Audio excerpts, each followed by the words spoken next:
గారికి, అదేవిధంగా నిర్వహిస్తున్నటువంటి తహసీల్దార్ గారికి, అదేవిధంగా కార్యక్రమం వచ్చినటువంటి రైతు సోదరులకి, పత్రికా మిత్రులకి అందరూ కూడా నా యొక్క నమస్కారములు. టీఎస్సీఎస్ చైర్మన్స్ ఉంటే వేతనానికి ఆలోచన వచ్చాను. ఎయిర్పోర్ట్ని అదేవిధంగా రూపాయలకు సంబంధించిన రూల్స్ కూడా గౌరవ ముఖ్యమంత్రి గారు ప్రారంభించారు. దానికి సంబంధించిన చిన్న వీడియో క్లిప్ తెలియజేస్తాను. రైతాంగాన్ని అప్పగించుకుంటే మన తెలంగాణ తల్లి ఈ సరికొత్త రెవెన్యూ వ్యవస్థ జవాబుదారీతనం ఇచ్చే విధంగా చట్టం అమలు, రెండవది మార్గాన్ని సులభం చేసి నిర్భయంగా తెలంగాణ భూ భర్తీ పోర్టల్ అధునాతన డిజిటల్ ల్యాండ్ గవర్నెన్స్ లో కొత్త శకం ఈ భూ సమస్యల హక్కుల విషయంలో రైతులకి, రాష్ట్రంలో ఉన్నటువంటి రైతులకి ఎవరికైనా కూడా ఎలాంటి సమస్యలు లేకుండా ఉండడం కోసమని రాష్ట్ర ప్రభుత్వము 17 రాష్ట్రాలకి ఒక ఎక్స్పర్ట్స్ కమిటీ టీంను పంపించేసి ఆయా రాష్ట్రాల్లో ఉన్నటువంటి చట్టాలన్నింటినీ కూడా, భూమి హక్కుల రికార్డులకు సంబంధించిన చట్టాలన్నింటినీ కూడా పరిశీలించి ఈ కొత్త భూభారతి 6వ చట్టం ఏదైతుందో దాన్ని రూపొందించడం జరిగింది. మరి మన చరిత్ర చూసుకున్నట్టుంటే దాదాపు 15th సెంచరీ నుంచి, అంటే అక్బర్ కాలం నుంచి రాజా తోడమల్ అనేటువంటి ఆయన యొక్క మంత్రి మొట్టమొదటిసారిగా రెవెన్యూ రికార్డులకు సంబంధించినటువంటి రికార్డు తయారు చేయడం జరిగింది. మన మామూలుగా ఏదైతే పహాని అంటామో అప్పుడు, అంటే ఏ రైతు ఏ భూమి ఎంత కొనుక్కుంటున్నాడు అనేటువంటి దానికి సంబంధించిన రికార్డు 15వ శతాబ్దం నుంచి స్టార్ట్ అయింది. ఆ తర్వాత బ్రిటిష్ వారు వచ్చిన తర్వాత నిజాం కాలంలో రకరకాలుగా మనకు భూములకు సంబంధించిన రికార్డులు ఎవరు యాజమాన్యం ఉన్నారో, ఎవరు కౌలుదారుగా చేసుకుంటారు అనేటువంటి రికార్డులు ఏవైతే ఉన్నాయో వాటిని నిర్వహించుకుంటూ రావడం జరిగింది.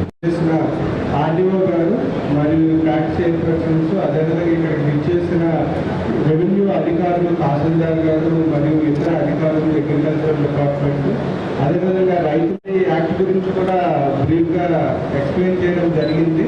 సో మనకి ఏదైతే ధరణి చట్టం ఉందో ఆ చట్టం ప్లేస్లో ఇప్పుడు కొత్తగా 6వ చట్టం అనేది రూపొందించడం జరిగింది. దాన్ని భూభారతి అని కూడా మనం పిలుస్తున్నాము. సో దీనికి సంబంధించిన రూల్స్ కూడా మనకి ఏప్రిల్ 14న గౌరవ ముఖ్యమంత్రి గారు లాంచ్ చేయడం జరిగింది.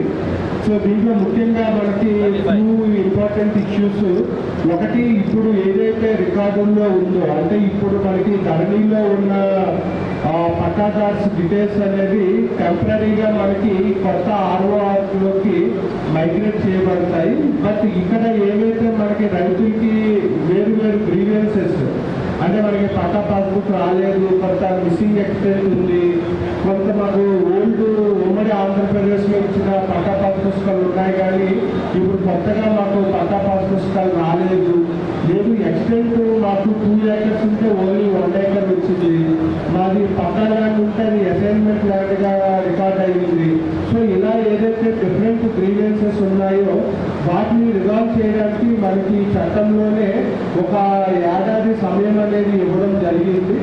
ప్రతి గ్రామంలో కూడా రెవెన్యూ సదస్సులు, అంటే మే, జూన్ నెలల్లో మొదటగా ప్రతి జిల్లాలో ఒక పైలట్ మండలంలో ఈ సదస్సులు జరుగుతాయి. తర్వాత ఆ జిల్లాలో ఉన్న అన్ని మండలాల్లో కూడా ఈ రెవెన్యూ సదస్సులు అనేది జరుగుతాయి. సో అప్పుడు మనకి రెవెన్యూ సిబ్బంది అనేది విలేజెస్కి రావడం జరుగుతుంది. సో అప్పుడు ఏవైనా గ్రీవెన్సెస్ ఉంటే అప్పుడు కూడా మీరు అక్కడ మీ అప్లికేషన్స్, పిటిషన్స్ ఇవ్వడానికి కూడా ఆ రెవెన్యూ సిబ్బంది అక్కడ రికార్డ్స్ కూడా తీసుకొని రావడం జరుగుతుంది. సెక్షన్ 7 కింద, సెక్షన్ 5 కింద జరిగే మ్యూటేషన్స్ 5 టైప్స్. అంటే మనకి సేల్ కానీ, gift, exchange, mortgage or partition, ఈ 5 రకాలు. అంటే మనకి కొనుగోలు కానీ, లేదు తనఖా అవ్వచ్చు, ఆరు భాగ పంపకాలు. సో ఇవన్నీ కూడా మనకి సెక్షన్ 5 కింద జరిగే మ్యూటేషన్స్. ఇప్పుడు ఏ విధంగా అయితే స్లాట్ బుక్ చేసుకొని ఒక తేదీ, అదేవిధంగా టైం మనము స్లాట్ బుక్ చేసుకొని రైతులు వెళ్తే తహసీల్ ఆఫీసర్స్లో మ్యూటేషన్ చేస్తున్నారో అదే పద్ధతిలో ఈ కొత్త యాక్ట్లో కూడా ఈ 5 రకాల ట్రాన్సాక్షన్స్కి సంబంధించిన మ్యూటేషన్స్ తహసీల్దార్ లెవెల్లో అదే రోజు జరుగుతుంది. ఈ 2 రకాల మ్యూటేషన్ సెక్షన్ 7 కింద తహసీల్దార్ చేయడం జరుగుతుంది.